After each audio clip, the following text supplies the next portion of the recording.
जय श्री श्याम। तो फ्रेंड्स, शुरू करते हैं हम आज अपनी इस क्लास को, जिसमें आज हम पढ़ने वाले हैं रणथंभौर के चौहान। हमारी पिछली वीडियो में हमने पृथ्वीराज चौहान तृतीय को पढ़ करके वहाँ तक समाप्त कर दिया। हमने ये भी जाना था उसी चौहान राजवंश में कि पृथ्वीराज तृतीय का पुत्र है गोविंदराज, वह ही रणथंभौर में जाकर अपनी शाखा स्थापित करता है चौहान राजवंश के। तो शुरू करते हैं आज।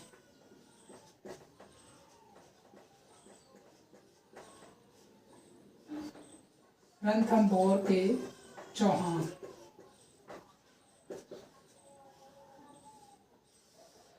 ठीक है, तो हमारा वीडियो अब जो है वो रणथंभौर के चौहानों पर है।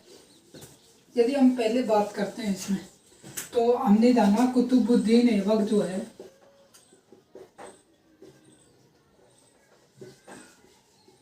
वो बन गया अब शासक दिल्ली का। ठीक है, तो इसने क्या किया, इसने गोविंदराज को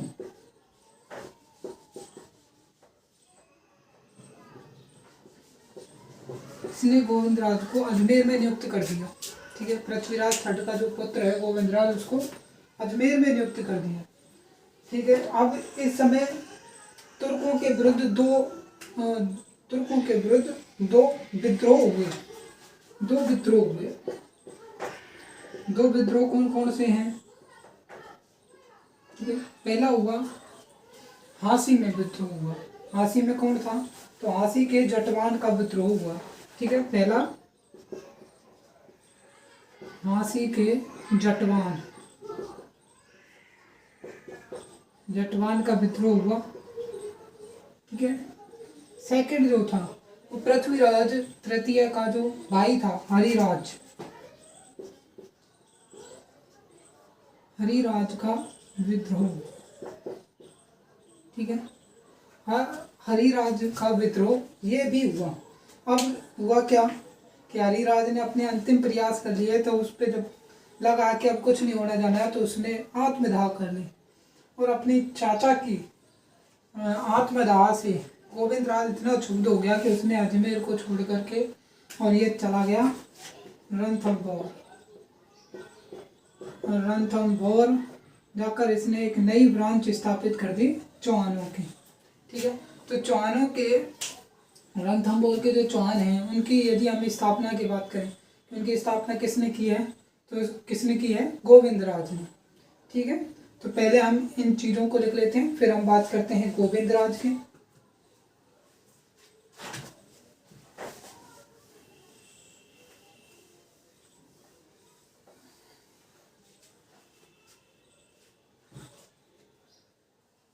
कुतुबुद्दीन ऐबक ने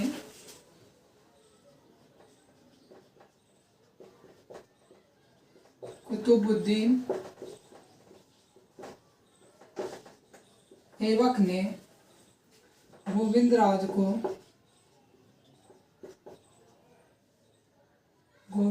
को अजमेर में नियुक्त कर दिया। ठीक है,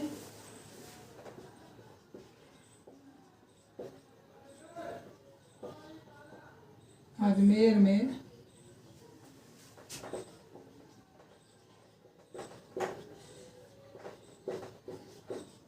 नियुक्त कर दिया। ठीक है, आगे बात करते हैं। अब गोविंदराज को अजमेर में नियुक्त करने के बाद कहानी क्या होती है कि इसी समय तुर्कों के विरुद्ध दो विद्रोह हुए। ठीक है, इस समय तुर्कों के विरुद्ध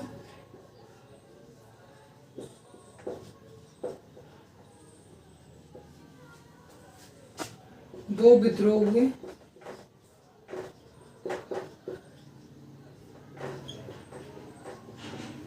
ठीक है, कौन कौन से हुए? पहला हासी के जटवान का विद्रोह।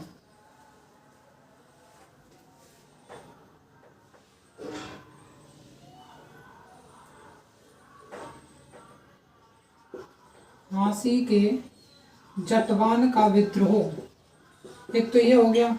और दूसरा हमने बताया था आपको हरिराज का विद्रोह, हरिराज का विद्रोह। और हरिराज के विद्रोह में हमें थोड़ा सा लिखना है। तो हरिराज का विद्रोह इम्पोर्टेंट है, क्यों है? क्योंकि हरिराज ने क्या किया, इसकी बात सुनते हैं कि इसने 2 बार विद्रोह किया था। कितनी बार विद्रोह किया इसने? इसने 2 बार विद्रोह किया। ठीक है। इसका सेनापति कौन था? इसका सेनापति था जैत्र परमार। ठीक है। हरिराज का सेनापति जैत्र परमार था।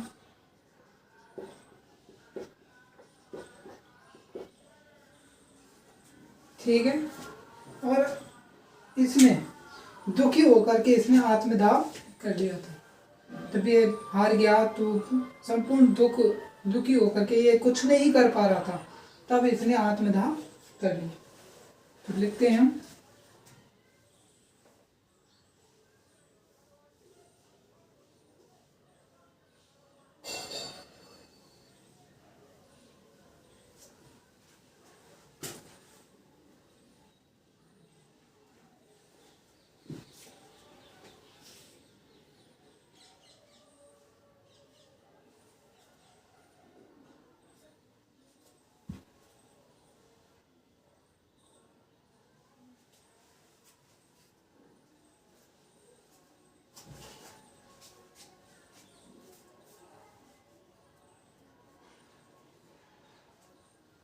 हाँ, तो लिखते हैं कि इसने 2 बार विद्रोह किया।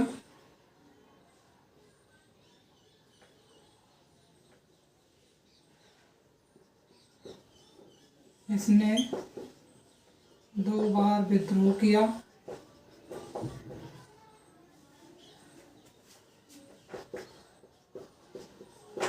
इसका सेनापति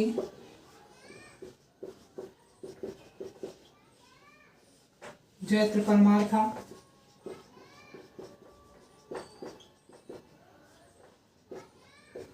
ठीक है। इसने दुखी होकर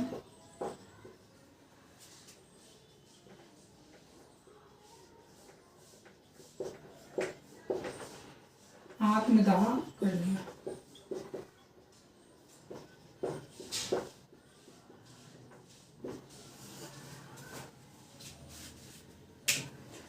एक बार आप इसका स्क्रीनशॉट लें और फिर हम बात करेंगे आगे की, गोविंद राज के बारे में पढ़ेंगे। तो एक बार आप इसका स्क्रीनशॉट लें।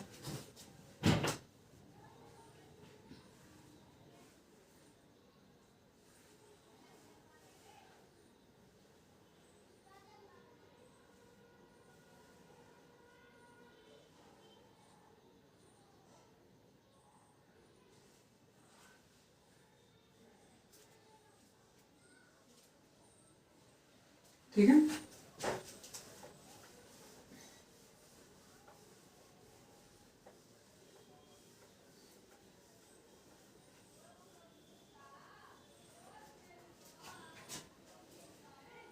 हेडिंग बनाओ गोविंद राज। इसका अध्ययन करेंगे अब हम।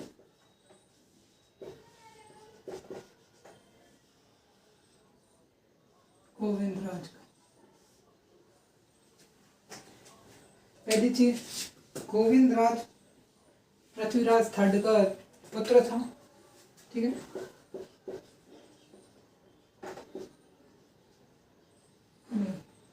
गोविंद राज किसका? पृथ्वीराज III का पुत्र था।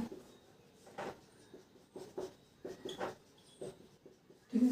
इसने 1194 ईस्वी में रणथंभौर में चौहान शाखा स्थापित की। चौहान शाखा स्थापित की।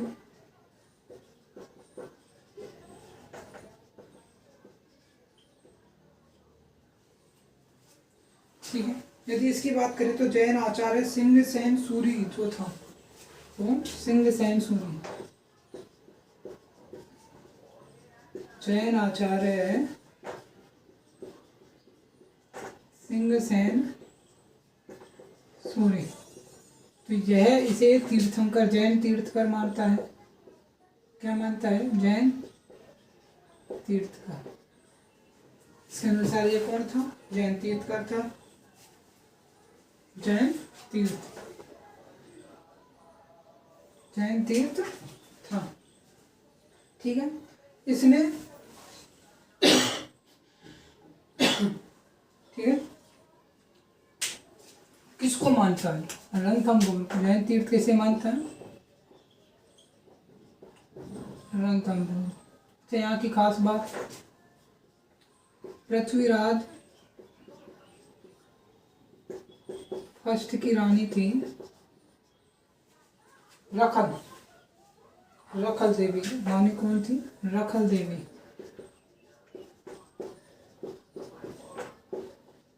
ठीक है, तो रानी रखल देवी ने यहाँ पर क्या दिया? स्वर्ण कलश दान में दिया। ठीक है, जैन तीर्थ में क्या दिया इसने? स्वर्ण कलश दान में दिया। ठीक है, जैन को। किसको दिया? जैन के लिए। ओके, तो अब हम इस चीज को लिख लेते हैं कि पृथ्वीराज फर्स्ट की रानी रखल देवी ने जैन मंदिर के लिए स्वर्ण कलश दान में दिया। गोविंदराज पृथ्वीराज का पुत्र था। इसने 1194 ईस्वी में रणथंभोर में चौहान शाखा स्थापित की। जैन आचार्य जो सिंगसेन सूरी हैं वो इसे जैन तीर्थ बताते हैं। ठीक है,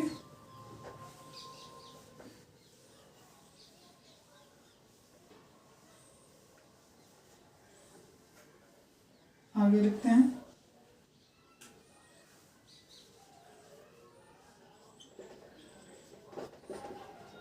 पृथ्वीराज तृतीय के पुत्र गोविंदराज ने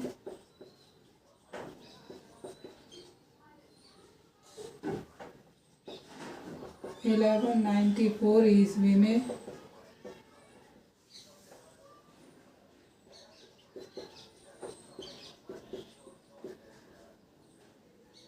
रणथंभौर में चौहान शाखा स्थापित की।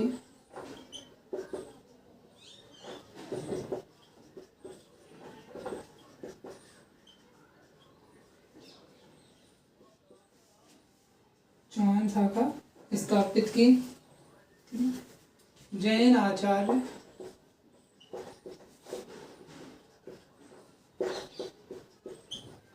सिंगसेन सूरी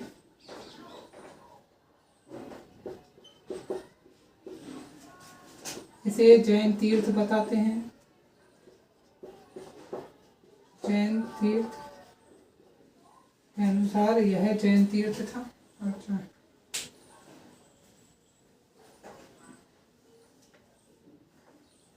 सूरी के अनुसार यह जैन तीर्थ था।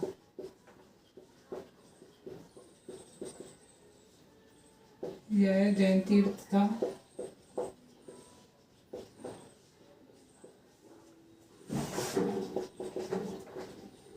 पृथ्वीराज फर्स्ट की रानी रखल देवी ने जैन मंदिर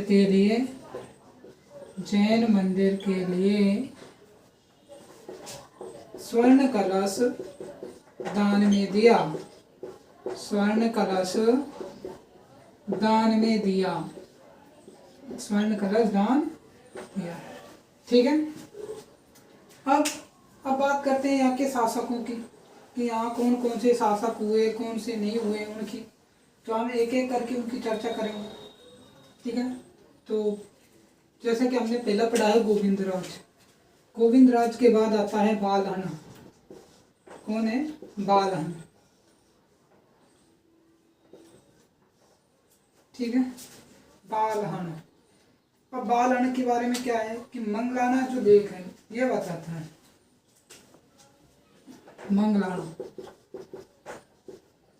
मंगलाना लेख से पता चलता है कि भाई इसके अधीन जयद्रथ सिंह था। जयद्रथ सिंह कहाँ का? मेवाड़ का। ठीक है, मेवाड़ का जयद्रथ सिंह इसके अधीन था, ऐसा बताते हैं। कौन बता रहा है हमें? मंगलाना लेख बता रहा है ये हमें। ठीक है, उसके बाद एक रणथंभौर का युद्ध भी हुआ। रणथंभौर का युद्ध कौन सा? कि दिल्ली पर जब तुर्क शासन था, किसका? इल्तुतमिश का। दिल्ली में कौन है? इल्तुतमिश ने रणथंभौर पर आक्रमण किया। जैसा कि हम रणथंभौर के बारे में जानते हैं कि रणथंभौर कैसे दूर गए, तो इल्तुतमिश ने और बालहन को पराजित कर दिया इस युद्ध में। बालहन को हरा करके रणथंभौर पर अधिकार कर लिया। ठीक है। उसके बाद वो जाता है मेवाड़ के जयद्रथ सिंह के पास, और जयद्रथ सिंह इसको बुरी तरह से पराजित करता है। लेकिन जयद्रथ सिंह की इस जो आक्रमण हुए, इन आक्रमणों में इसकी जो राजधानी थी नागदा, वो पूर्णतः नष्ट हो जाती है। ठीक है। तो इसलिए वो अपनी राजधानी बदल देते हैं। हाँ, तो बालहन के बारे में देखते हैं हम। ठीक है। बालहन के बारे में इतनी ही जानकारी है।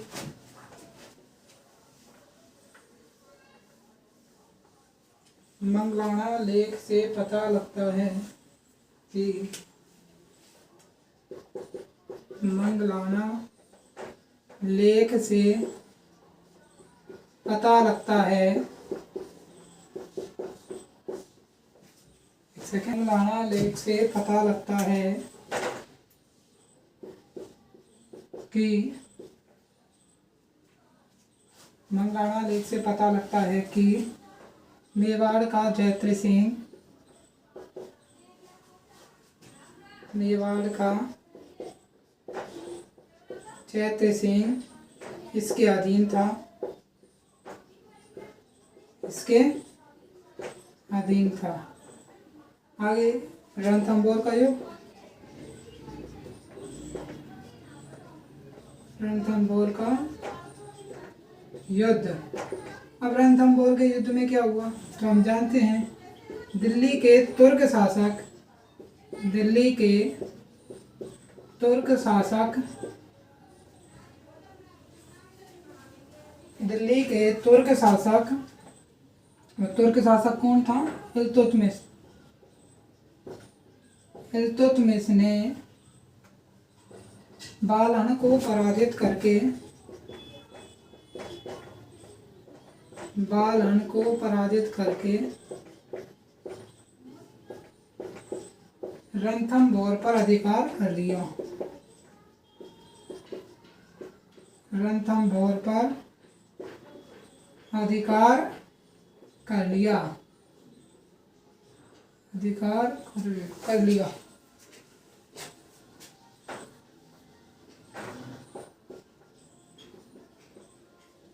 ठीक है।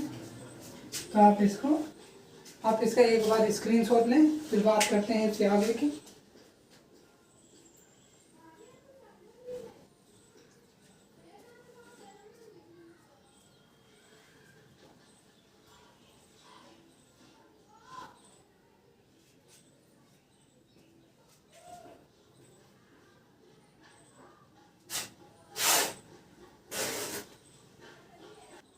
ठीक है फ्रेंड्स, तो इसको रफ करते हैं।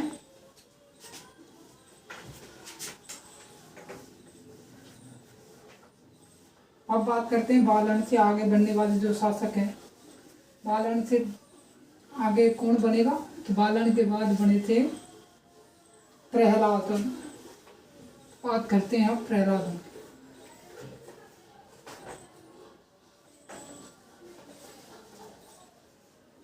ठीक है। प्रहलादन, अगला कौन है? प्रहलादन। यदि प्रहलादन की बात करें तो केवल एक बात है कि चाहे आप समझ लें, नोट से लिख लें एक ही बात, कि सिंह का शिकार करते हुए ये वीर गति को प्राप्त हो गए। शेर का शिकार करने गए और शेर ने इनका शिकार कर लिया, तो सिंह का शिकार करते हुए मारे गए। सिंह का शिकार करते हुए मारे गए। ये गए थे शेर के शिकार पर और शेर ने इनका शिकार कर लिया। इसके बाद जो आए वो आए वीर नारायण जी। कौन आए? वीर नारायण। वीर नारायण, वीर नारायण। देखो, ये इल्तुतमिश इन्हीं के समय भी तुर्क शासक था दिल्ली का। तो इल्तुतमिश को लगा कि यार कहाँ युद्ध पुद्ध करेंगे, तो इन्होंने वीर नारायण को बुलाया कि आ जाओ आपको भोजन कराते हैं। अब ये चला गया, नारायण जी चले गए। नारायण जब थे इल्तुतमिश ने इसे विष वाला भोजन खिला दिया, जहर वाला भोजन खिला दिया और ये वहीं निपट गए। ठीक है, इस प्रकार इल्तुतमिश का इसे धोखे से मार डाला और रणथंभौर पर अधिकार कर लिया। ठीक है, इल्तुतमिश ने इसे दिल्ली आमंत्रित करके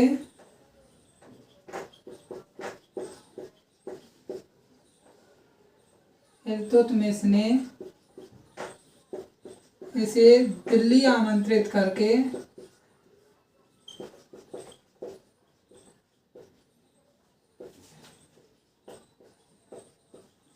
धोखे से मार डाला,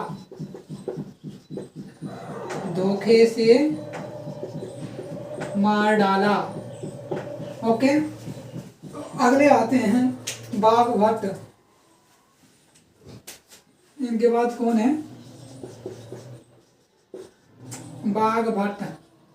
अब जब बाघ भट्ट जी आए तो उस समय तक जब ये शासक बन गए तो कुछ समय बाद क्या हुआ कि इल्तुतमिश जी चले गए, ये समाप्त हो लिए। इसके बाद राज्य जो बना, इल्तुतमिश के बाद शासक बना, तो वो भी इतना टाइम तक नहीं रहा। उसके बाद शासक बनी इल्तुतमिश की बेटी रजिया सुल्तान। अब इसने जो टैक्स वगैरह जो वहाँ से मिलते थे, व्यापारिक जो मार्ग थे, उन पर अटैक कर करके उसको इतना परेशान कर दिया कि रजिया सुल्तान ने विवश होकर के इसे रणथंभौर वापस दे दिया। ठीक है, तो रजिया सुल्तान ने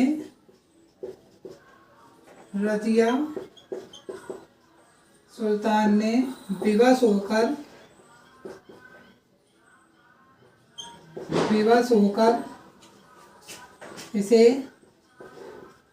रणथंभौर लौटा दिया। रणथंभौर वापस कर दिया या लौटा दिया। रणथंभौर दे दिया।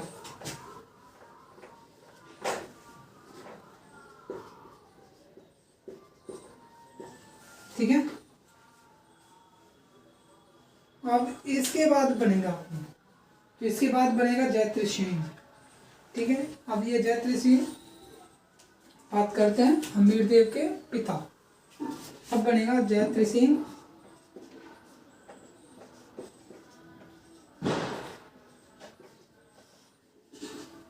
इनका शासनकाल आप निकाल सकते हैं। इनके शासनकाल की खास बात है कि एक तो ये कि इन्होंने 32 वर्ष शासन किया, और इन्होंने 32 वर्ष शासन किया तो 32 वर्ष शासन करने की खुशी में ही जो हमीरदेव चौहान है इनका पुत्र, उसने 32 खंबा छतरी बनवाई। ठीक है, तो पहले हम इस चीज को नोट डाउन करते हैं कि इसने 32 वर्ष शासन किया। तो हमीरदेव चौहान कब बना राजा? 82 में से 32 घटा दो। ठीक है, तो कब बने शासक ये? 1250। कब बने हैं? 1250 से 1282 ईस्वी। ठीक है, ये शासन इस समय रहे। इससे पहले कौन रहा था? बाघ भट्ट। ठीक है, आगे का बात करते हैं जयद्रथ सिंह। तो इनके शासन पीरियड की बात कि इनके समय दिल्ली में कौन है? दिल्ली में है बहाउद्दीन बलबन।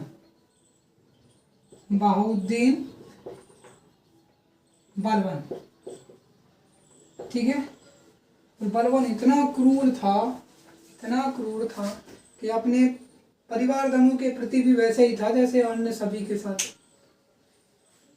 ठीक है, तो जब ये मर गया तो इसके पुत्र को बिलीव नहीं हुआ कि ये मर गया है।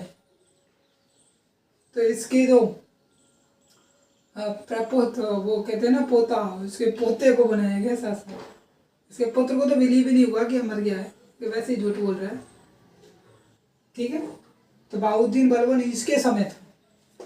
ठीक है, और दोनों आपस में खूब संघर्ष किया, लेकिन ना तो ये कुछ कर पाया ना ये कुछ कर। ठीक है, तो जयप्रीत सिंह के समय दिल्ली के, अच्छा लिखना ही पड़ेगा तो दोबारा ही लिख देंगे, देखते हैं कि इसका शासनकाल बहाउद्दीन बलबन के साथ संघर्ष में बीत गया। इसका शासनकाल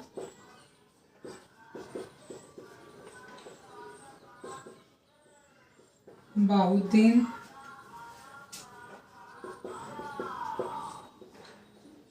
बलबन के साथ संघर्ष में बीत गया। संघर्ष में बीत गया, ठीक है। दूसरी चीज कि अमीर ने अपने पिता के 32 वर्ष के शासन के में 32 वर्ष शासन करने के लिए 32 खंबा छतरी बनवाए। तो अमीर ने अपने पिता के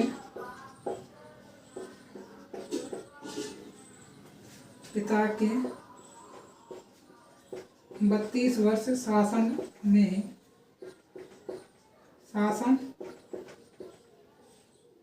करने में 32 खंबा छतरी बनवाए। 32 खंबा छतरी बनवाए, ठीक है। तो स्क्रीनशॉट लें इसका और फिर बात करेंगे आगे।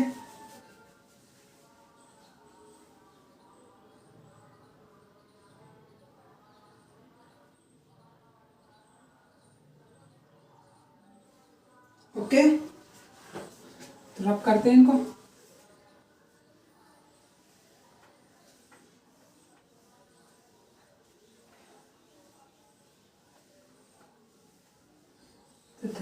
नहीं पड़ेगा, हाँ जी। अब है हमारा रणथंभौर के चौहानों में सबसे इम्पोर्टेंट, सबसे साहसी, ठीक है, हमीरदेव चौहान।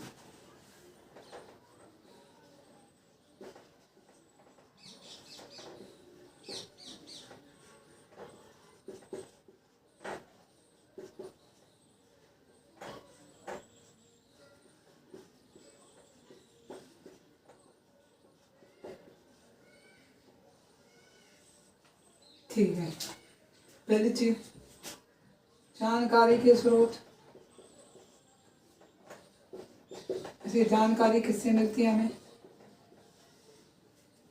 ठीक है।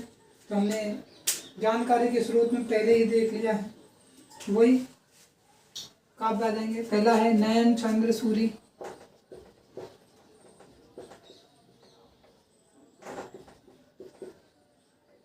नयन चंद्र सूरी का क्या है, अमीर महाकाव्य।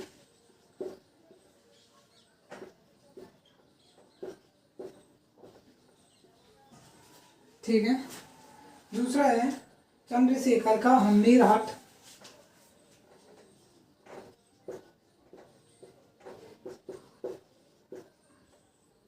चंद्रशेखर का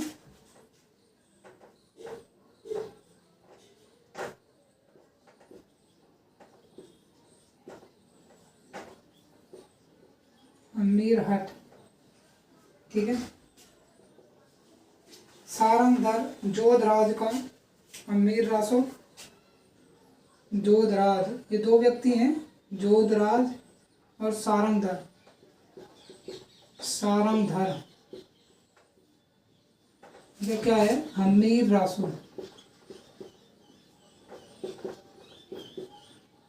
अब एक नया और नाम है, इसमें ऐड कर लेते हैं, बढ़ाऊ व्यास। कौन है, बढ़ाऊ व्यास।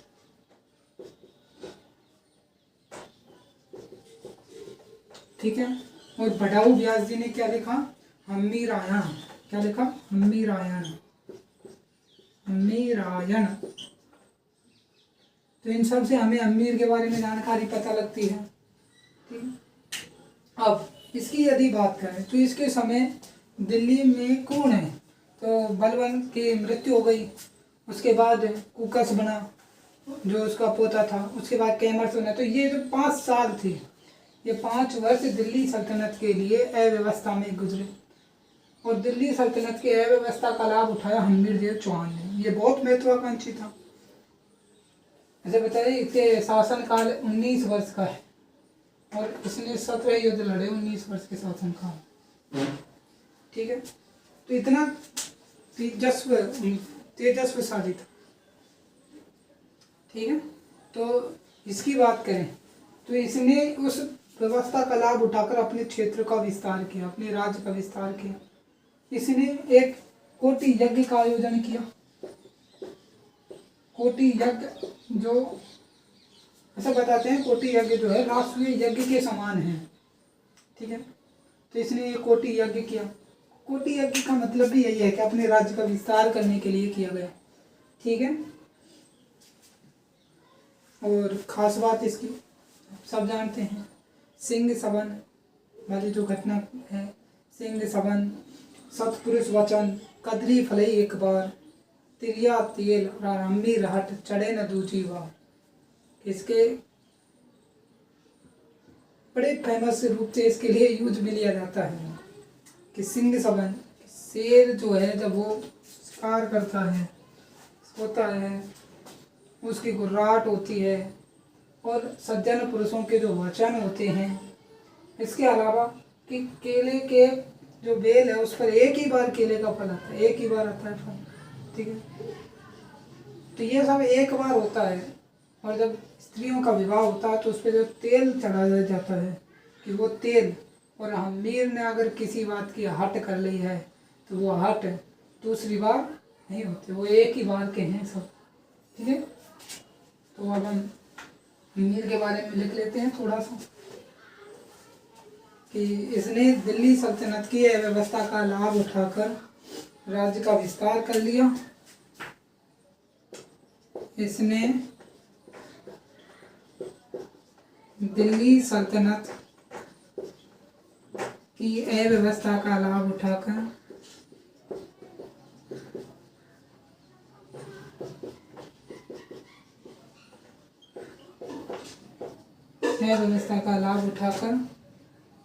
दिल्ली सल्तनत की अव्यवस्था का लाभ उठाकर अपने राज्य की सीमा का विस्तार कर लिया।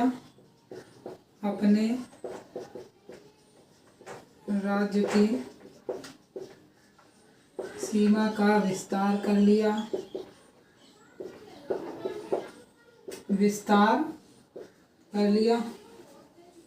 ठीक है, हमीर ने 19 वर्ष के शासनकाल में 17 युद्ध लड़े। हमीर ने 19 वर्ष के शासनकाल में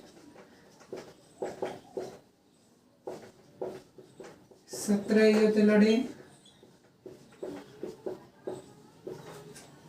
ये बहुत महत्वाकांक्षी था और ये है जयद्रथ सिंह का सबसे छोटा पुत्र था। उसको पता था कि ये ही है जो महान शासक बन सकता है, तो उसे अपने शासन काल में, अपने जीवन काल में ही इसे राजा बना दिया। ठीक है, तो इसे 17 युद्ध लड़े और अमीर ने अपनी विजय के बाद कौन सा कोटि यज्ञ का आयोजन किया। ठीक है, अमीर ने अपनी विजय के बाद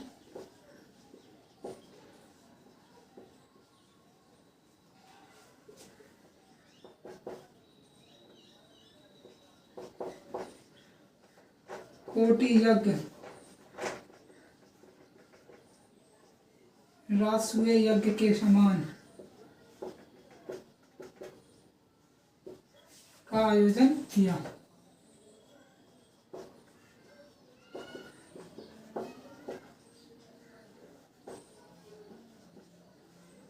ठीक है, तो स्क्रीनशॉट लें इसका।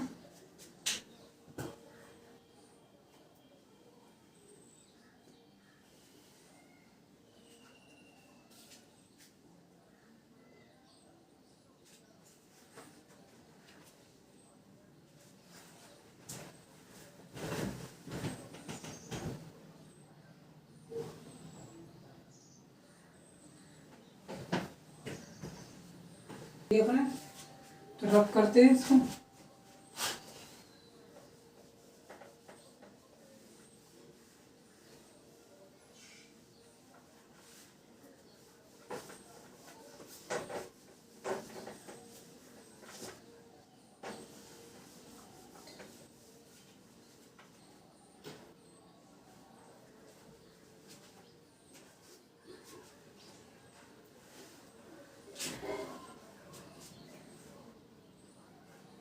ठीक है फ्रेंड।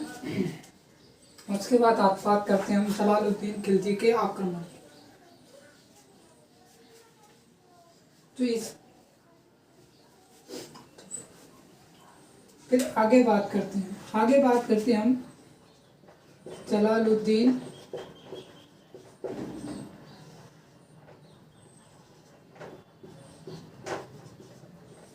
खिलजी के आक्रमण की।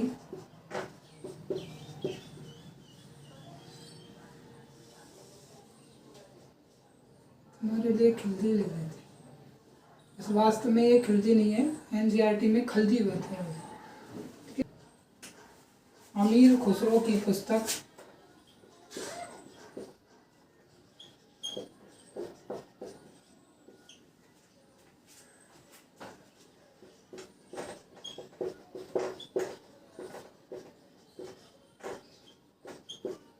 मिफ्ताहुल फुतूह, कौन सी है? मिफ्ताहुल फुतूह से जलालुद्दीन खिलजी से जलालुद्दीन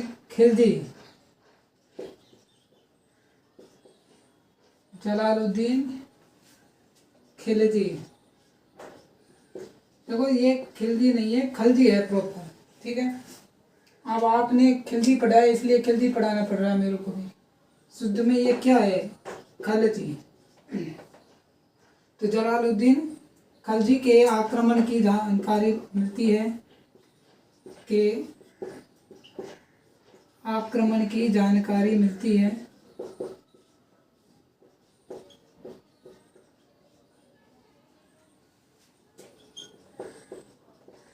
ठीक है। इस आक्रमण की जानकारी मिलती है।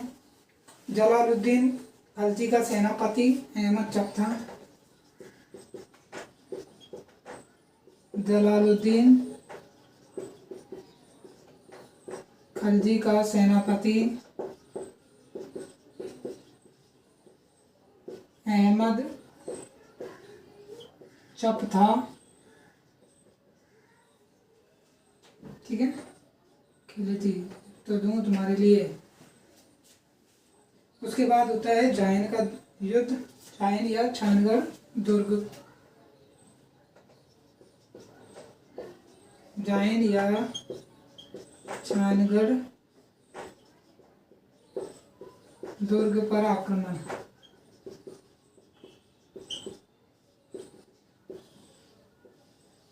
ओके। अहमद चक के हाथों अमीर का सेनापति अहमद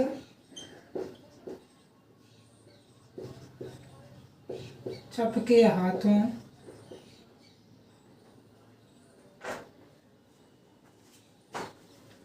अमीर का सेनापति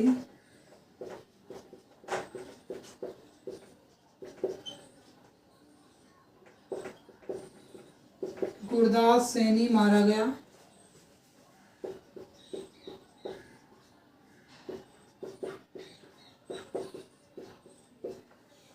अब गुरदास सैनी जी तो सिधार गए, छानगढ़ पर तुर्कों का अधिकार हो गया, ठीक है। तो छानगढ़ पर तुर्कों का अधिकार हो गया।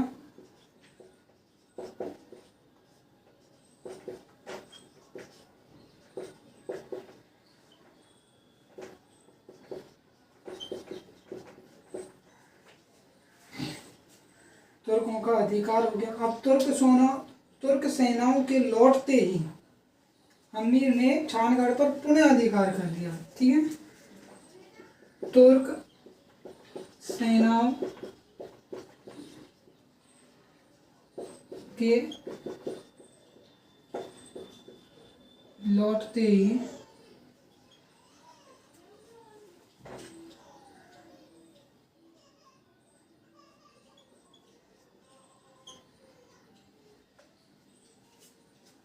अमीर ने पुनः छानगढ़ पर अधिकार कर लिया।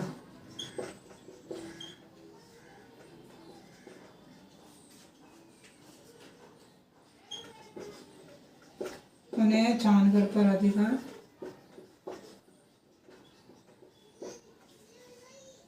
एक बार इसका स्क्रीनशॉट लें, फिर बात करेंगे आगे।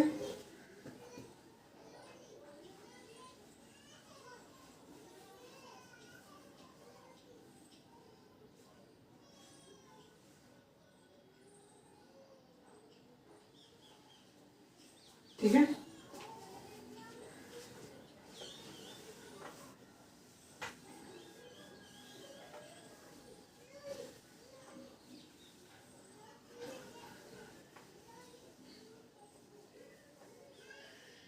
इसके बाद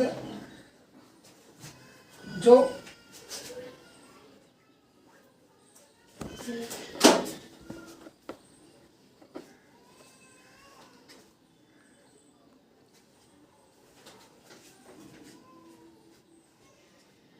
इसके बाद जलालुद्दीन खिलजी जो था ये खुद सेना लेकर के आ गया और रणथंभौर पर घेरा डाल दिया। तो अगला पॉइंट है हमारा रणथंभौर पर घेरा।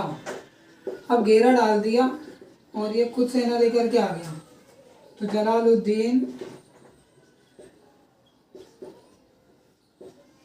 जलालुद्दीन खिलजी स्वयं सेना लेकर के आ गया, स्वयं सेना लेकर आ गया, लेकिन दुर्ग को जीत नहीं पाया, लेकिन दुर्ग को जीत नहीं पाया, दुर्ग को जीत नहीं पाया। ठीक है, जीत नहीं पाया तो इसने कह दिया कि मैं ऐसे 10 किलों को, 10 दुर्गों को और मुसलमानों के एक बार के बराबर नहीं समझता। तो इसने क्या कहा कि मैं ऐसे 10 किलों को, इसने कहा कि मैं ऐसे 10 किलों को, मैं ऐसे 10 किलों को, ऐसे 10 किलों को मैं मुसलमान के एक बाल के बराबर, एक बाल के बराबर नहीं समझता हूँ।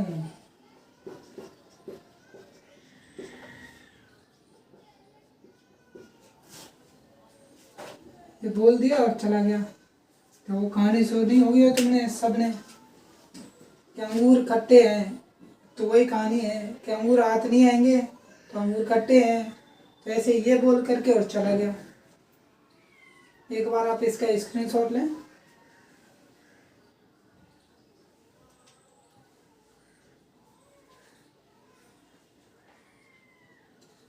ठीक है, तो आज की क्लास बस इतनी ही, बात करेंगे आगे अगली क्लास में। तब तक के लिए जय श्री श्याम। और यदि हमारा वीडियो पसंद आ रहा तो आप इसे लाइक करें, हमारे चैनल को सब्सक्राइब करें। और थैंक यू, धन्यवाद।